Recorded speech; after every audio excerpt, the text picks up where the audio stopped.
एकेकाळी राजेशाही वैभवानं उजळून निघालेल्या गडीच्या भिंती, जिथं कधी काळी तलवारींची खणखण ऐकू यायची आणि अशाच नागोदच्या राजघराण्यातल्या भव्य दिव्य महालात अचानक बंदुकीचा आवाज घुमू लागला आणि काही क्षणातच संपूर्ण राजघराणं हादरून गेलं. मध्य प्रदेशातील सतना जिल्ह्यातील नागोदच्या पारसमनिया गडीत घडलेली ही घटना आज देशभर चर्चेचा विषय ठरली आहे. एका कौटुंबिक वादानं इतकं भीषण रूप धारण केलंय की राजघराण्यातील एका महिलेनं थेट रायफल उचलली आणि गोळीबार केला. या गोळीबारात राजघराण्याची सून योगिता सिंग गंभीर जखमी झाल्या आणि त्यानंतर गडीच्या शांत भिंतींमागे लपलेलं रहस्य अचानक संपूर्ण देशासमोर येऊ लागलं. मंडळी, या घटनेची बातमी समोर येताच सोशल मीडियापासून ते वृत्तवाहिन्यांपर्यंत एकच खळबळ उडाली. नेमकं असं काय घडलं की राजघराण्यातील हा वाद रक्तरंजित संघर्षात बदलला? हा वाद केवळ कौटुंबिक होता की त्यामागे मालमत्ता, प्रतिष्ठा आणि सत्तेची लढाई दडलेली आहे? आणि गोळी झाडण्यापर्यंत हा वाद नेमका कसा पोहोचला, याबद्दलची संपूर्ण माहिती आपण या व्हिडिओच्या माध्यमातून जाणून घेणार आहोत. नमस्कार, मी प्रथमेश आणि तुम्ही पाहताय विषयच भारी. मंडळी, मध्य प्रदेशातील सतना जिल्ह्यातील नागोदच्या राजघराण्यात घडलेली गोळीबाराची घटना सध्या संपूर्ण देशभर चर्चेचा विषय ठरली आहे. एकेकाळी वैभव, सत्ता आणि प्रतिष्ठेचं प्रतीक मानल्या जाणाऱ्या राजघराण्याच्या भिंतीआड सुरू असलेला कौटुंबिक संघर्ष अखेर रक्तरंजित वळणावर पोहोचला. पारसमनिया गडी या ऐतिहासिक किल्ल्यासारख्या दिसणाऱ्या वाड्यात झालेल्या या घटनेत योगिता सिंह या गंभीर जखमी झाल्या असून त्यांच्यावर उपचार सुरू आहेत. पोलिसांनी या प्रकरणात सुनीता सिंह परिहार यांना अटक केली असून संपूर्ण घटनेचा सध्या तपास सुरू आहे. म्हणजे नागोद हे एकेकाळी मध्य भारतातील महत्वाचं संस्थान मानलं जायचं. स्वातंत्र्यानंतर संस्थानिक व्यवस्था संपुष्टात आली असली तरी त्या राजघराण्यांचा सामाजिक प्रभाव अनेक भागांमध्ये आजही कायम आहे.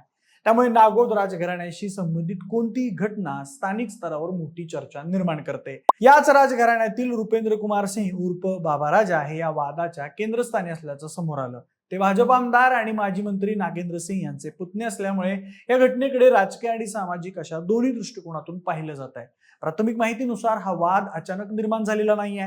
गेल्या अनेक वर्षांपासून कुटुंबात तणावाचं वातावरण होतं. माध्यमांच्या माहितीनुसार रुपेंद्र सिंह यांच्या वैवाहिक आयुष्याशी संबंधित मतभेद आणि त्यांच्या आयुष्यात आलेल्या दुसऱ्या महिलेच्या उपस्थितीमुळे हा संघर्ष जास्त तीव्र होत गेला.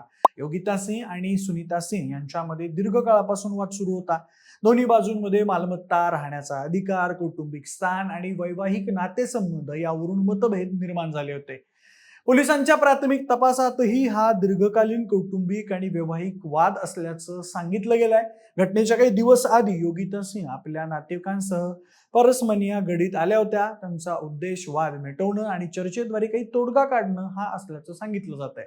त्यांच्यासोबत त्यांचे भाऊ, मुलगा आणि इतर काही नातेवाईक होते. योगिता सिंह यांच्या येण्यानं कुटुंबातील तणाव कमी करण्यासाठी चर्चा होईल अशी अपेक्षा होती, परंतु परिस्थिती उलट तयार झाली. दोन्ही बाजूंमध्ये चर्चा सुरू असतानाच वातावरण तापलं आणि आरोप प्रत्यारोप सुरू झाले. त्यानंतर हा वाद इतका वाढला की त्याचं रूप थेट हिंसाचारात बदललं. मंडळी, घटनेच्या दिवशी दुपारच्या सुमारास गडीच्या परिसरात दोन्ही बाजूंची चर्चा सुरू होती. त्याचवेळी वाद अचानक उफाळून आला. पोलिसांच्या माहितीनुसार सुनीता सिंह परिहार यांनी परवानाधारक .22 बोर रायफल हातात घेतली आणि गोळीबार केला. काही वृत्तांमध्ये अनेक फेऱ्या झाडल्याचा दावा करण्यात आलाय. त्या गोळीबारादरम्यान एक गोळी योगिता सिंह यांच्या पोटाला लागली. गोळी लागताच परिसरात एकच गोंधळ उडाला. काही क्षणापूर्वीपर्यंत चालू असलेली चर्चा अचानक किंचाळ्या, भीती आणि धावपळीत बदलली. गोळी लागल्यानंतर योगिता सिंह रक्तबंबाळ अवस्थेत खाली कोसळल्या. त्यानंतर त्यांना तातडीनं स्थानिक रुग्णालयात नेण्यात आलं. मात्र जखम गंभीर असल्यानं त्यांना पुढील उपचारांसाठी रिवा येथील हॉस्पिटलमध्ये हलवण्यात आलं. त्यानंतर डॉक्टरांनी शस्त्रक्रिया करून गोळी बाहेर काढली. सध्या त्यांच्या प्रकृतीत सुधारणा झाल्याचं सांगण्यात आलं असलं तरी काही काळ त्यांना ICU मध्ये ठेवण्यात आलंय. त्यामुळे संपूर्ण सतना जिल्ह्यात खळबळ उडालेली दिसून येते. मंडळी, या घटनेनंतर पोलिसांचं पथक तात्काळ घटनास्थळी पोहोचलं. पारसमनिया गडी परिसरात अतिरिक्त पोलीस बंदोबस्त तैनात करण्यात आला. सुनीता सिंह परिवार यांना अटक करण्यात आली. त्यासोबतच पोलिसांनी वापरण्यात आलेली परवानाधारक रायफलही जप्त केली.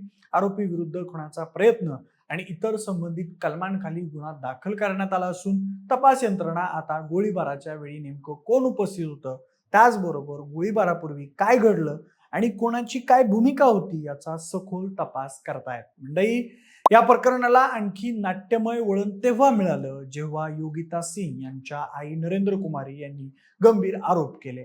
त्यांनी माध्यमांशी बोलताना असा दावा केला की सुनीता सिंह यांनी अनेक फेऱ्या झाडल्या आणि त्यावेळी रुपेंद्र सिंह घटनास्थळी उपस्थित होते. त्यांनी सुनीताला प्रोत्साहन दिल्याचा आरोपही करण्यात आलाय. त्यामुळे तपासाचा केंद्रबिंदू आता केवळ गोळीबारापुरता मर्यादित न राहता संपूर्ण कौटुंबिक वादाच्या पार्श्वभूमीकडे वळलाय. त्यासोबतच तपासादरम्यान आणखी एक बाब समोर आली आहे की रुपेंद्र सिंह आणि सुनीता सिंह गेली अनेक वर्ष एकत्र राहत असल्याचे आरोप करण्यात आले आहेत. याच मुद्द्यावरून कुटुंबात तीव्र मतभेद निर्माण झाले होते. योगिता सिंह यांना वैवाहिक नात्यातील हक्क, निवासाचा अधिकार आणि कुटुंबातील स्थान या प्रश्नांवरून सतत संघर्ष करावा लागत असल्याचा दावा त्यांच्या कुटुंबियांनी केलाय. त्यामुळे हा वाद केवळ दोन महिलांमधील भांडण नसून अनेक वर्ष साचलेल्या कौटुंबिक मतभेदांचा स्फोट असल्याचं चित्र दिसून येत आहे. या घटनेनं आणखी एक मोठा प्रश्न समोर आलाय की एकेकाळी राजेशाही वैभवासाठी ओळखल्या जाणाऱ्या घराण्यांमध्येही वैयक्तिक नातेसंबंध, मालमत्ता, अधिकार आणि कौटुंबिक प्रतिष्ठा यावरून संघर्ष किती टोकाला जाऊ शकतो याचं हे उदाहरण मानलं जात आहे. गडीच्या उंच भिंतींच्या आत सुरू असलेला कौटुंबिक संघर्ष अचानक गोळीबारापर्यंत पोहोचला आणि त्यामुळे एक खासगी वाद सार्वजनिक चर्चेचा विषय बनला. बाकी मंडळी, तुम्हाला या घटनेबद्दल काय वाटतंय आम्हाला कमेंटमध्ये नक्की सांगा. सोबतच आपल्या विशेष भारीच्या YouTube चॅनलला सबस्क्राईब करायला अजिबात विसरू नका. धन्यवाद.